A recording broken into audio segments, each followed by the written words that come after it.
আমি ভেবেছি তুমি মারা গেছো। তোমার তোমার লাশ নিতে এসেছি বলেই সে আমাকে জড়িয়ে ধরে হাউমাউ করে কেঁদে উঠল। এই দীর্ঘ জীবনের পেছনে ফিরে তাকালে তিনটি ঘটনার কথা মনে পড়ে। কবি হেলাল হাফিজের কথা বলছে, হেলাল হাফিজের ব্যক্তিগত কষ্ট এবং নিঃসঙ্গতার আখ্যান থেকে। তিনটি ঘটনাই আমার জীবনকে ওলট পালট করে দিয়েছে। প্রথম ঘটনা 1971 সালের 25শে মার্চের। তখন ঢাকা বিশ্ববিদ্যালয়ের ইকবাল হলে থাকি।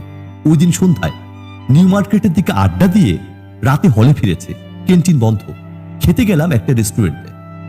খাওয়া শেষে মনে হলো ফজলুল হক হলে বন্ধু হাবিবুল্লাহ থাকে, ওর সঙ্গে একটু দেখা করে আসি। গেলাম ফজলুল হক হলে। হাবিবুল্লাহর কক্ষে গিয়ে আমি আড্ডা শুরু করলাম। কিছুক্ষণ পর রাত তখন 9:45 হবে। হঠাৎ গোলাগুলির বিকট আওয়াজ। আমরা হলের ছাদে উঠে দেখলাম নীলক্ষেত নিউ মার্কেটের দিকে দাউ দাউ করে আগুন জ্বলছে। 27 মার্চ সকালে ইকবাল হলে গিয়ে দেখি মাঠের মাঝখানে এখানে ওখানে শুধু লাশ আর লাশ। হলের গেটে এসে দেখি নির্মলেন্দু গুণ দাঁড়িয়ে আছে। সে বলল, আমি ভেবেছি তুমি মারা গেছো। তোমার লাশ নিতে এসেছি বলেই সে আমাকে জড়িয়ে ধরে হাউমাউ করে কেঁদে উঠল। আমিও সজোরে কাঁদতে লাগলাম। এই ঘটনা আমার হৃদয়ে ব্যাপকভাবে ছাপ ফেলল। ওই রাতে যদি আমি ফজলুল হক হলে না গিয়ে নিজের হলে ফিরতাম তাহলে তো বাঁচতাম না। এই উপলব্ধি আমার ভেতর বিরাট বৈরাগ্য এনে দিল।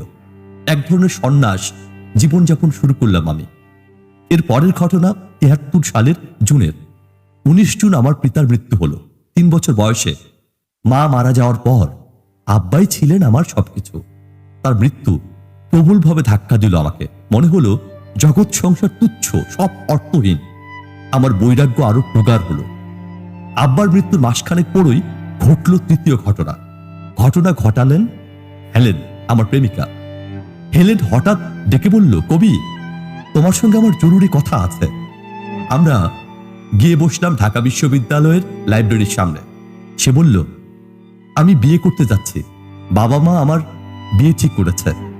ছোটবেলা থেকে আমি খুব সহনশীল ছিলাম, প্রচন্ড সহ্য শক্তি আমার।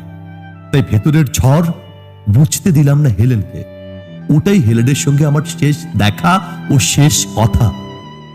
এই তিনটি ঘটনা আমাকে চিরস্থায়ীভাবে সংসার বিমুখ করে ফেলল।